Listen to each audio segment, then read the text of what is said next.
ಎಲ್ಲರಿಗೂ ನಮಸ್ಕಾರ. Welcome back to my YouTube channel. ನಾನಿವತ್ತು ಎಗ್ ಆಮ್ಲೆಟ್ ಮಾಡಲಿಕ್ಕೆ ಒಂದು ಈರುಳ್ಳಿ, ಒಂದು ಹಸಿಮೆಣಸಿನ್ಕಾಯಿನ ಸಣ್ಣಗೆ ಹಚ್ಚಿ ಈ ರೀತಿ ಫ್ರೈ ಮಾಡ್ಕೊಳ್ತಾ ಇದ್ದೀನಿ. ಪೂರ್ತಿ ಏನು ಫ್ರೈ ಮಾಡೋದು ಬೇಡ, ಒಂದು 50% ಫ್ರೈ ಆದರೆ ಸಾಕು. ಈ ರೀತಿ ಮಾಡಿ ಆಮ್ಲೆಟ್ ಮಾಡೋದ್ರಿಂದ ತುಂಬ ಟೇಸ್ಟಿಯಾಗಿರುತ್ತೆ, ತಿನ್ನೋಕ್ಕೆ ತುಂಬ ಚೆನ್ನಾಗಿರುತ್ತೆ. ಬರೀ ಪ್ಲೇನ್ ಆಮ್ಲೆಟ್ ಮಾಡ್ಕೋಬೋದು. ಅಂದರೆ ಒಂದು ಮೊಟ್ಟೆನ ಹೊಡೆದಾಕಿ ಮೆಣಸಿನ ಪುಡಿ ಮತ್ತು ಅಂದರೆ ಕೆಂಪು ಮೆಣಸಿನ ಪುಡಿ ಸ್ವಲ್ಪ ಉಪ್ಪು ಹಾಕಿ ಹಾಗೆಯೇ ಪ್ಲೇನ್ ಆಮ್ಲೆಟು ಮಾಡ್ಕೋಬೋದು. ಚೆನ್ನಾಗಿ ಬೀಟ್ ಮಾಡಿಬಿಟ್ಟು ಮತ್ತು ಹಸಿ ಈರುಳ್ಳಿ, ಹಸಿಮೆಣಸಿನ್ಕಾಯಿ, ಕೊತ್ತಂಬರಿ ಸೊಪ್ಪು ಹಾಕಿಬಿಟ್ಟು ಅದನ್ನು ಚೆನ್ನಾಗಿ ಬೀಟ್ ಮಾಡಿ ಹಾಗೆ ಹಾಕ್ಕೋಬೋದು. ಅದು ಚೆನ್ನಾಗಿರುತ್ತೆ. ಈ ರೀತಿ ಸ್ವಲ್ಪ 50% ಈರುಳ್ಳಿ, ಹಸಿಮೆಣಸಿನ್ಕಾಯಿನ ಫ್ರೈ ಮಾಡಿ ಹಾಕೋದ್ರಿಂದ ತುಂಬ ಚೆನ್ನಾಗಿ ಆಮ್ಲೆಟು ಬರುತ್ತೆ. ಇದಕ್ಕೆ ಸ್ವಲ್ಪ ಉಪ್ಪು, ಅರಿಶಿನ ಮತ್ತು ಕೊತ್ತಂಬರಿ ಸೊಪ್ಪನ್ನು ಸೇರಿಸ್ಕೊಂಡು ಚೆನ್ನಾಗಿ ಬೀಟ್ ಮಾಡ್ಕೋಬೇಕು. ಈಗ ಎಲ್ಲ ಮಿಕ್ಸ್ ಆಗಿದೆ. ಈ ರೀತಿ ಚೆನ್ನಾಗಿ ಮಿಕ್ಸ್ ಆದಮೇಲೆ ಒಂದು ಮೊಟ್ಟೆನ ತೆಗೆದುಕೊಂಡು ಅದಕ್ಕೆ ಸೇರಿಸ್ಕೋಬೇಕು. ನಾನು ಒಂದು ಆಮ್ಲೆಟ್ ಮಾಡ್ತಿದ್ದೀನಿ. ಜಾಸ್ತಿ ಬೇಕಂದರೆ ಜಾಸ್ತಿ ಕ್ವಾಂಟಿಟಿ ತಗೊಂಡು ಮಾಡ್ಬೋದು. ತುಂಬ ಚೆನ್ನಾಗಿರುತ್ತೆ ಈ ರೀತಿ ಫ್ರೈ ಮಾಡಿ ಮಾಡೋದ್ರಿಂದ.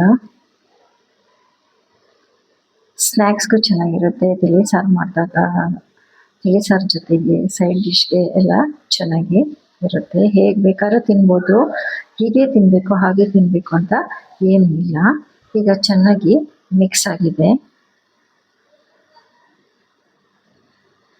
ಈಗ ತವಾಗೆ ಎಣ್ಣೆ ಸವರಿ ಇದು ಬೀಟ್ ಆಗಿರೋ ಈ ಮಿಕ್ಸರ್ನ ಈಗ ಹಾಕೊಳ್ತೀನಿ. ಎಗ್ ಮಿಕ್ಸರ್ನ ಹಾಕಿ ಚೆನ್ನಾಗಿ ಹರಡ್ಕೊಂಡು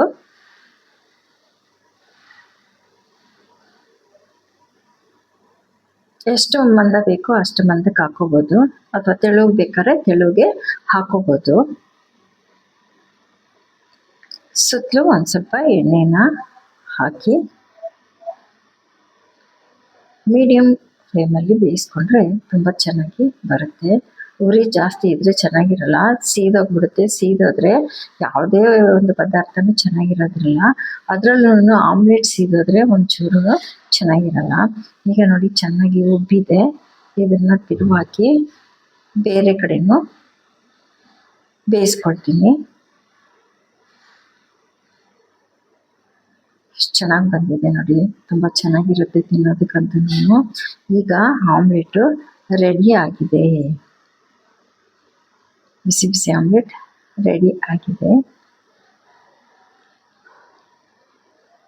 ಇದರ ಜೊತೆಗೆ ನಾನು 2 ಸ್ಲೈಸ್ ಬ್ರೆಡ್ಡನ್ನು ಈ ರೀತಿ ಫ್ರೈ ಮಾಡಿ ತಗೊಳ್ತೀನಿ. ಈ ವಿಡಿಯೋ ಇಷ್ಟ ಆದರೆ ಲೈಕ್ ಮಾಡಿ, ಸಬ್ಸ್ಕ್ರೈಬ್ ಮಾಡಿ. ವಿಡಿಯೋ ನೋಡಿದ್ದಕ್ಕೆ ಧನ್ಯವಾದಗಳು.